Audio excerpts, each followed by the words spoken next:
Hey guys, it is NCSFan001 here for another one of those weekly trophy list updates.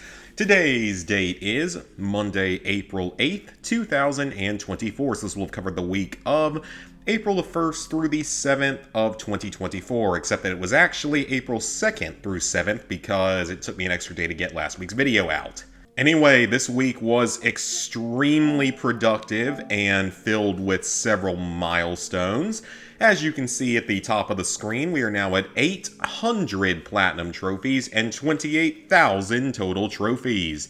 Very exciting. I actually got them both at the exact same time, which I'll talk about toward the end of the update when we get to the said game that got me to that point. But there was a lot of progress made this week because I was just trying to grab some trophies and I had to grab a couple of easy platinums just to get me up to 800 just in time. So the first game I worked on this week was Lego Builder's Journey. So this is not a traditional Lego game.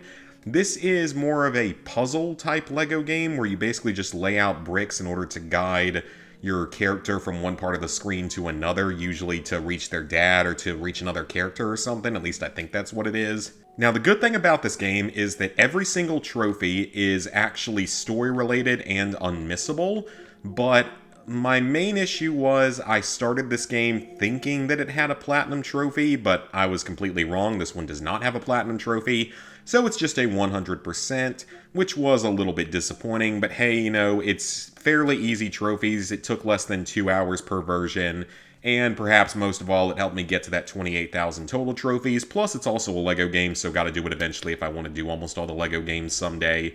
So, like I said, pretty much every single trophy is just tied to completing certain levels of the game.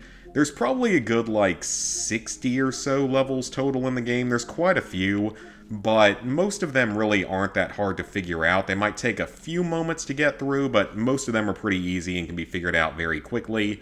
I would definitely recommend, though, having a guide pulled up just in case you get stuck on one of them, because there were maybe 2 or 3 levels that I did end up getting kind of stuck on. But for the most part, a guide really wasn't necessary. It's mostly just moving bricks around in order to create a path. So yeah, just complete the game, complete the 60 or so levels in the game, many of which are quite short, and you will get all of your trophies. So this one I started at 9:43 p.m. and ended at 12:02 a.m. So it took me about 2.5 hours, but I doubt I was playing the game that whole time. It's probably switching between this and some other stuff, watching on YouTube and everything, so I doubt I was playing for the full time, but yeah, this version took a little over 2 hours, whereas the PS5 version, this one, interestingly, has a little bit of an auto pop. Not a true auto pop, but what happens is when you load up the PS5 version, it will basically carry over your save from the PS4 version, which means that you'll have all the levels unlocked, so then all you have to do is replay the specific levels that get you the trophies. Now, Xbox Achievements website, that one has a great guide that tells you exactly which levels unlock these different trophies, or for them achievements, of course. So you can knock out the PS5 version in less than half an hour, and I actually have a top 10 time, I believe, on PSN Profile's leaderboard for this version of the game because of that. So let's see, started out toward the beginning at 10:12 p.m., and it looks like my last trophy was, let's see, 10:47. Yeah, this one took me a bit to figure out. You actually had to, for this one, you actually had to start one level earlier than I thought you did, so that was the only way to make it unlock. But it wasn't a big deal, so it just meant playing one extra level. But yeah, so it took me from 10:47 when it completed back to 10:12, so about 25 minutes, I think. No, wait, 35 minutes. Yeah, it's about 35 minutes. I can't math right now, I'm tired. But anyway, it was an easy enough 100%, double 100%, especially the PS5 version with just being able to jump around to different levels. So nothing much to worry about with this one. Just have a guide pulled up on the side and you'll be totally fine with it. Next up, we have our quadruple easy platinums for the week to get us up to that magical number 800. So the first 2 games were Rage Among the Stars PS4 and PS5, the North American versions. These games are actually another Ratalaika East Asia Soft combination game, so you know it's going to be a fairly easy platinum trophy, but not quite the level of something like True Shovelware. So to get the platinum trophy, you have to beat the first 12 levels of the game, which for the most part is easy, but there are a couple of more tricky, finicky levels in this one. Mainly it was, maybe I think level 12 actually, where you have to jump up the conveyor belts or whatever it is, and they go really fast, like up and down, like vertically, and it's really easy to screw up and run into a spike. So for the most part, it's nothing too hard, but there's a few levels that'll probably take at least a few tries. So you also have to perform 100 double jumps, which is pretty much unmissable. Same with the 100 wall jumps. I don't think there's any way you can miss these while beating the first 12 levels. Then you have to die 50 times on one level, as well as reach a total of 120 deaths. You're going to want to save these for last, just to see if you accidentally get any of these trophies just by playing naturally. If you don't, which on this version I did get the 60 deaths naturally, but I did not get to the 120 deaths naturally. On the PS5 version, I didn't even get to the 60 deaths. I only had like 30-something deaths. So you're going to want to replay level 5, I believe it is. I think it's around level 5, because that level has a spike right at the beginning. I think level 2 also has a spike right at the beginning. So just run to the right repeatedly, and you'll keep killing yourself, and you'll easily pop both the 50 deaths in one level and the 120 total within just a few minutes of death farming, if you want to call it that. The most difficult trophy in the game is to get 8 gold medals throughout it, which you get gold medals by beating the developer time. And out of those 12 levels, there's about 7 that are relatively easy to get a gold medal on. You might actually want to go ahead and do level 13 as well, because it's actually very short and pretty easy to get a gold medal on. So a handful of the levels are pretty challenging to get gold medals on because the time limits are pretty tight. But you can always replay levels as many times as you need to get those gold medals. And just see how many you get just by beating the game is another thing. So let's see, we beat the tutorial at 8:33 and got the Platinum Trophy at 8:54, so 21 minutes for the PS4 version. Definitely could have done it faster, and I know for a fact I did the PS5 version faster, so the PS5 version only took 14 minutes to get the Platinum Trophy, and you could still do it probably even a little bit faster than that, though probably not a whole lot faster, because with this one, beat the 12 levels within about 8 minutes, performed all of the double jumps and the wall jumps along the way, did not get this trophy, of course, and then had reached 30 deaths, but was not at the 60 deaths yet. So I ended up having to grind probably like 80 to 90 deaths just by replaying level 5 over and over again, so it was quite time-consuming.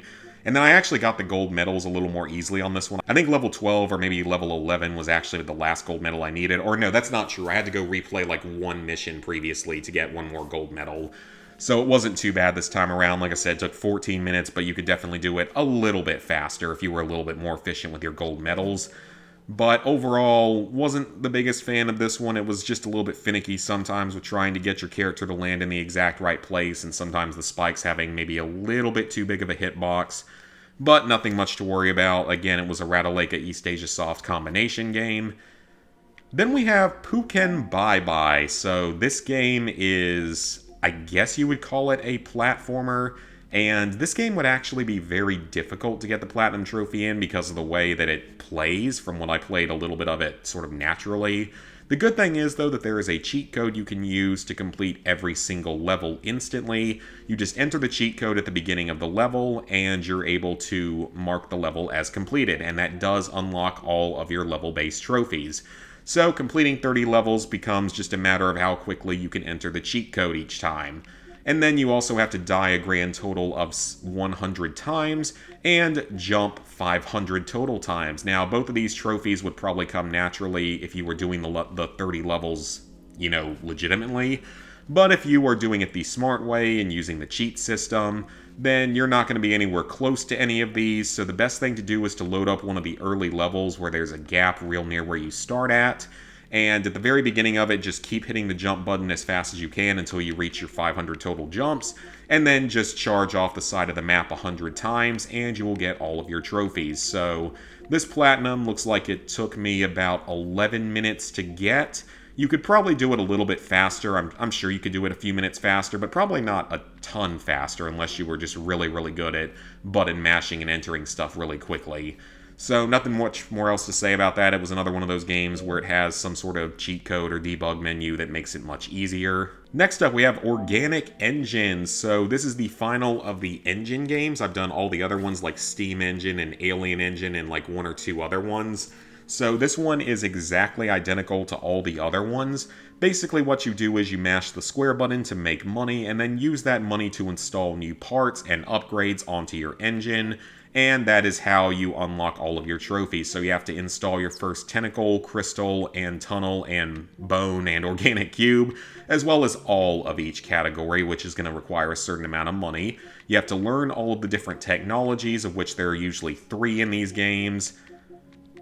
Yep, so there's like 6 trophies total for doing the learning technology stuff. Then the slime, I'm not actually sure which one that was. I think it was just purchasing slime one time. Same with the swarm of worms. I don't think that was a context specific or anything. Then you have to upgrade your button, your square button, all the way, which is one of the first things you're going to want to do because it's how you make a lot of money just early on in the game when it's slower. But as you upgrade stuff, you get way more passive income, and it just makes everything way faster. Finally, you have to reach $1 billion total, which is very easy, but you do have to be a little bit careful because if you don't earn one of the other trophies before you reach $1 billion, the game actually ends when you hit $1 billion, so technically every single trophy is technically missable in that sense, which is really weird to think of for this kind of game, but technically every single trophy is missable. So just make sure you unlock all your other trophies before you let yourself get to $1 billion, though toward the end you're going to be earning so much money every second that it's a little hard not to hit $1 billion very quickly. But I just wanted to do this one because, one, I needed one more easy, quick platinum trophy before hitting 800, and because I've done the entire series, so you get one game in the series, you got to do the whole series, right? This game took me, it looks like, about 5 minutes total, so 8:46 or 9:46 to 9:51. So, yep, took me about 5 minutes total to get the platinum trophy. You could probably do it a little bit faster if you had like a turbo controller or something, but quick and easy platinum trophy, nothing much more else to say about it. Like I said, had to do the series and had to get one more easy platinum before hitting 800. Now, before we get to platinum number 800, there's still a couple more games to talk about. We have Fallout 76 with Atlantic City, now back to 100% completion. The new DLC trophies were all very simple. There's nothing too much to worry about with them. They add a few extra hours of gameplay and a half-decent story for the Atlantic City area, but I actually really like being able to explore Atlantic City. It actually reminds me quite a bit of Fallout New Vegas in the fact that there's maybe not as many enemies there. There's a lot more just random NPCs like walking around that you can talk to, that gamble and all that kind of stuff. So it feels like a more lively little section of the world, which is kind of nice. But for the 3 new trophies, none of them are difficult. The Human Condition is the newest expedition to the game. This one is longer than Tax Evasion and Most Sensational Game. This one does take more like half an hour. But unlike those previous ones, the objectives for this one are actually set in stone, so they don't rotate every time you play the game to something random. So it's, as far as I know, they don't. I might be wrong on that because I've only completed it once, but as far as I could tell, it seemed very definitive, like very much finalized as to what you had to do. So I could be wrong on that, but I'm pretty sure that there weren't like rotating objectives this time. But either way, it takes like half an hour, nothing much to worry about. Just make sure that you're the party leader or else the trophy will not unlock for you, or just play it solo like I did, had no problems doing it solo. Then you have to finish the new storyline for this DLC, of which there are 4 new story missions. There are also 3 new side missions that I have not completed yet. But the 4 story missions, there's nothing much to worry about with those. They're not particularly long, like maybe a couple hours, maybe 3 hours maximum to get through all of the new story stuff. There's not much more else to say about it, except there is a fairly challenging boss fight at the end, so just be ready for the final boss fight and make sure you have a good amount of armor, ammo, weapons, plenty of healing items, because you're probably going to need them for that final boss.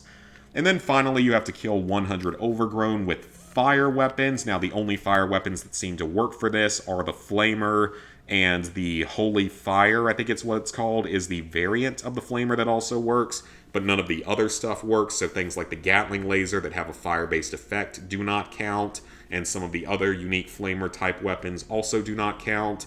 So just use the Flamer to be safe. You can actually get a Flamer very, very easily. You can always find one in the basement of the casino in this DLC, so it's very, very easy to grab one if you don't have one in your inventory somewhere, and then just go kill 100 Overgrown. All types of Overgrown count toward this, so it's nothing particularly hard. The Flamer's actually really, really effective against the Overgrown, which is kind of nice. It kills them pretty quickly because they're basically plant-based creatures. So yeah, nothing much to worry about with any of these trophies. This DLC as a whole, with all 6 trophies now, so it's complete all 3 expeditions, the new story, grind out kills in 2 separate ways, and then building casino games.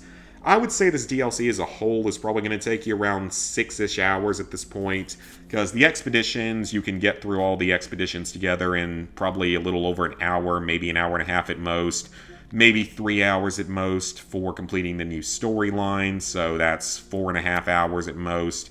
Then farming the overgrown kills and the lesser devil kills will probably take another hour, so like 5.5 hours. And then you might need to run a couple of extra expeditions to get enough stamps in order to purchase a casino game plan, because thankfully for this one you can build the same exact item over and over again. That counts just fine, which definitely makes it a little bit easier than having to unlock 5 different ones for large amounts of stamps.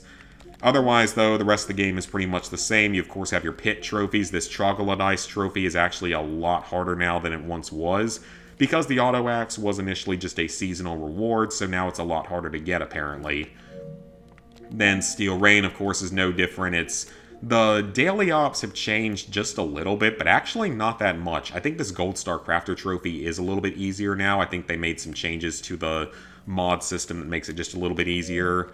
And then, of course, there's Wastelanders. This one is about as difficult as it once was, but it's slightly less grindy now because of a couple of things. For one, you can do multiple daily quests per day with Crater instead of just one. And you can also still use the glitch in the game that allows you to level up your reputation a lot faster. Foundation, you're still going to have to spend several weeks just doing the one daily quest once per day. You can only do it in one server per day. So you are still going to have to grind that one out for a while, but it's nothing, particularly difficult, just time consuming. And then along with that, I believe that, what's the other one? These 2 are actually easier now because they are still missable. You can only get one of them per playthrough, but now that you can start the game at level 20 as soon as you exit the vault, it means that you can immediately begin the Wastelanders stuff if you choose that level 20 boost, which makes it significantly easier to go for these trophies because you don't have to grind your way back to level 20. Definitely cuts down on at least a good 10 hours of grinding on a second character, so definitely recommended to do it that way. And then, of course, the base game I don't really think has changed. Well, it's changed a little bit, but currently on my newest character that I'm using to write my guide for, well, me and another guy are using to write a guide for, I'm nearly done with it. I think I have one more Enclave mission before you would go into the final battle. So after that, I still have to write some stuff for some of the side quests and events, though he's working on a lot of the event stuff. And then stuff for like multiplayer and some of the other miscellaneous trophies, but otherwise nothing much has changed through here. Just remember that you are going to end up having to boost all of the multiplayer trophies because, again, the player base in this game is surprisingly friendly, so you're probably not going to get these trophies naturally. So yep, that's Fallout 76. The game is a lot better now than it once was. Would definitely recommend trying it out if you're into the Fallout franchise or into this type of game.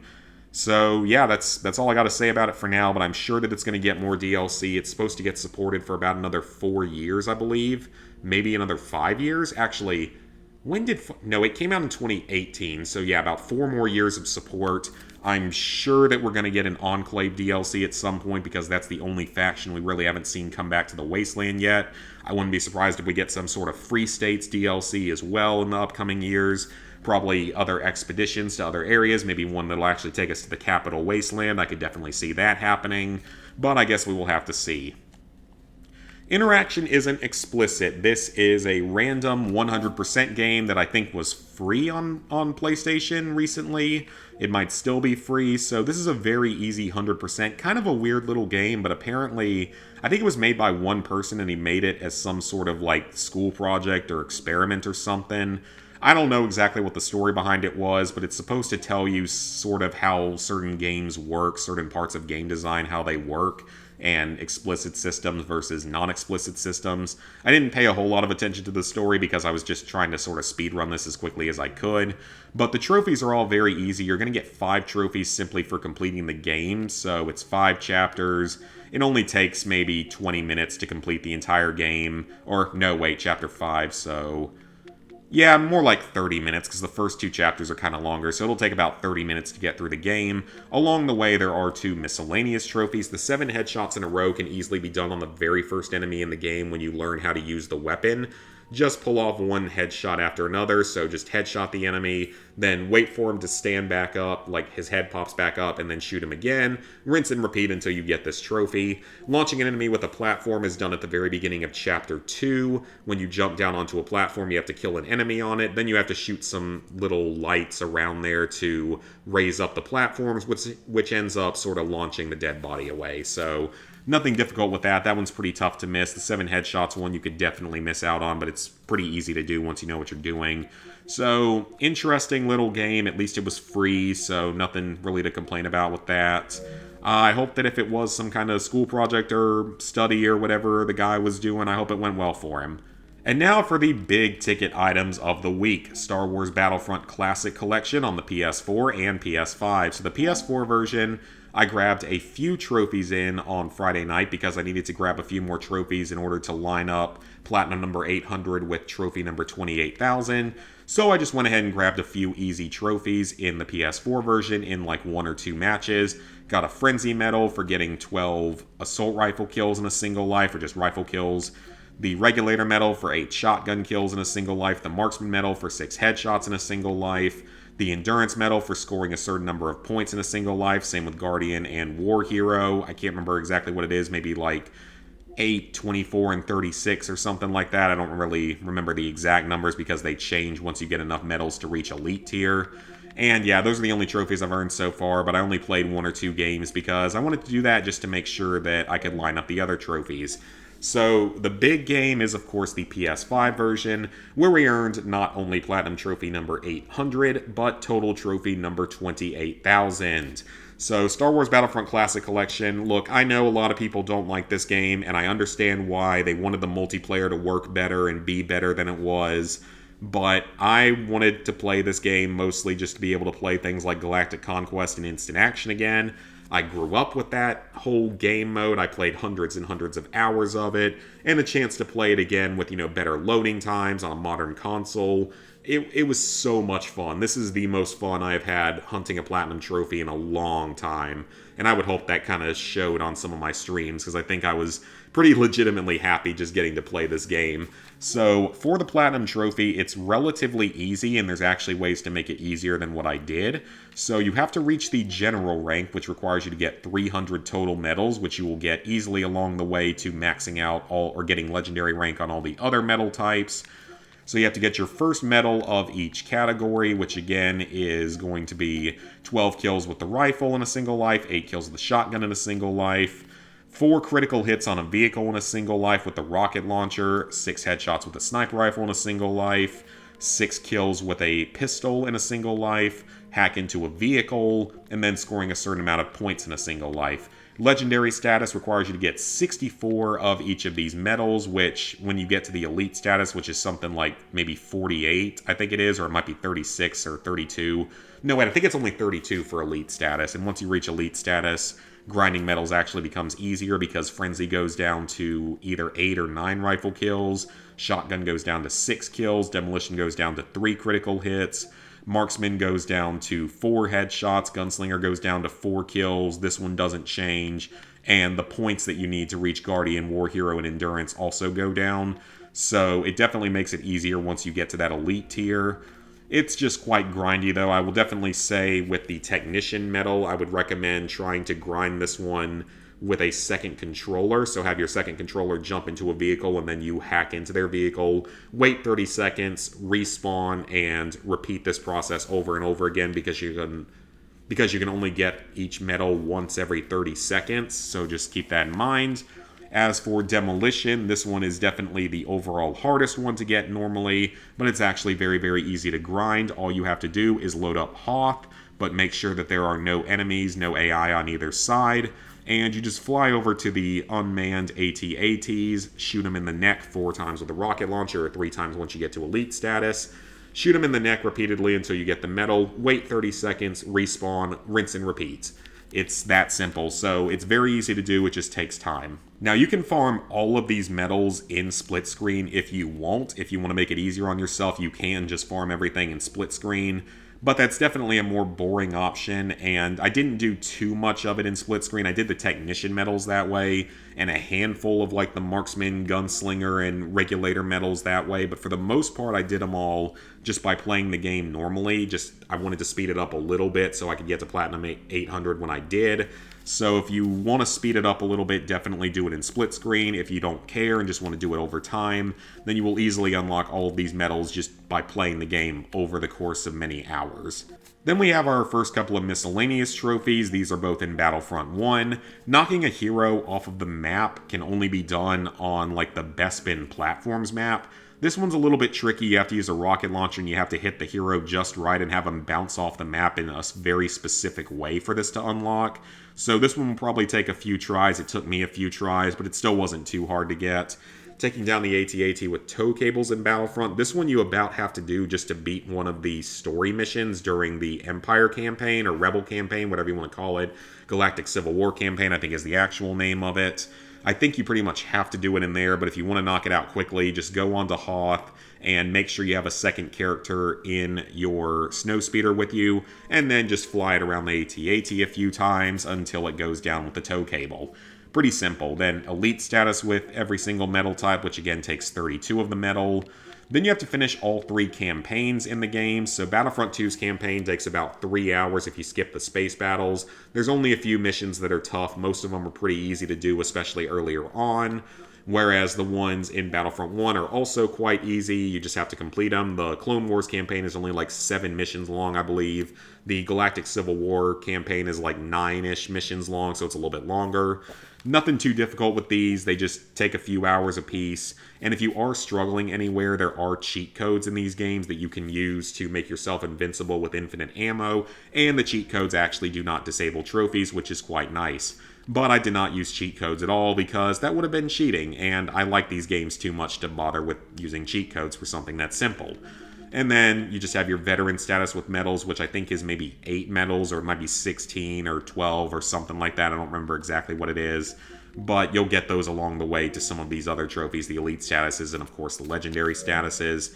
So yeah, I absolutely loved almost every second of that Platinum Trophy grind. Yes, it was a little bit grindy, but it was just a lot of fun getting to replay one of my all-time favorite games. Again, I know a lot of people are not happy with this game because of the multiplayer stuff, the actual online multiplayer stuff, but I loved it personally, and no one's going to change my mind on that. So let's go ahead and sync up. So, with that, level 862, 95%, 28,000 total trophies, 800 platinums, 5,304 golds, 7,496 silvers, 14,400 bronzes. So, plans for the upcoming week. Well, the main thing I'm going to be working on is Star Wars Battlefront Classic Collection on the PS4. But otherwise, I don't have any major trophy goals right now. Now that we've hit a big milestone, I usually take a little bit of a break before I really get back into more trophy hunting. So it's probably going to be a little bit slow for the next couple of weeks as I just work on this other Battlefront, maybe 1 or 2 other games along the way. Like, I kind of want to do the new South Park game, but I also don't want to pay the full $30 for it because people don't seem to be particularly happy with it. It doesn't look that amazing, and it's also really short. So I will play it at some point, but probably not anytime soon, not until it goes down in price. But really, it's just going to be Battlefront and then whatever else I feel like playing. I don't know when I'm going to be streaming this upcoming week because the Battlefront streams do really well, but at the same time, I kind of want to stream other games as well. I mean, that's not the only game out there, but I don't really know what else I would stream right now, so I guess we will figure that out as the week goes on. I'm going to be continuing to play Fallout 76 and working on that trophy guide. We're making actually pretty good progress on it. Most of the story stuff is pretty much done, so then it's just some side missions, events, stuff like that. So hopefully we will have that about ready by the end of April. I mean, it's been, 4 months now.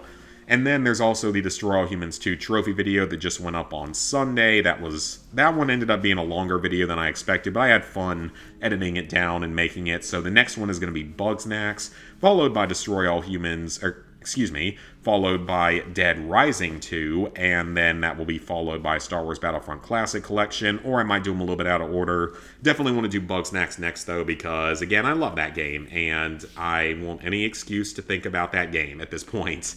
And I still need to make a tier list type of video for that game, just of ranking the bugs snacks by how good I think they would taste. Because Bunger is delicious, but I'm not sure plain old Bunger can be number one. I think there's a different version of Bunger that might be number one. But yeah, so enough talking about all of that. Like I said, schedule should be fairly normal this week. I just don't know yet what I'm going to stream. We will figure it out though. And then the week after this is, of course, a lot busier because that's when the wedding is that I'm going to. The Vegas trip was a lot of fun. I got to talk about that a lot on some of the streams this week.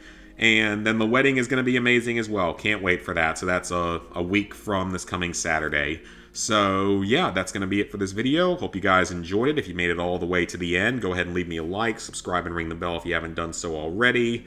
Let me know down in the comments what you've been working on this past week, where you're sitting out on your total number of platinums, and I will see y'all later this week for some more content.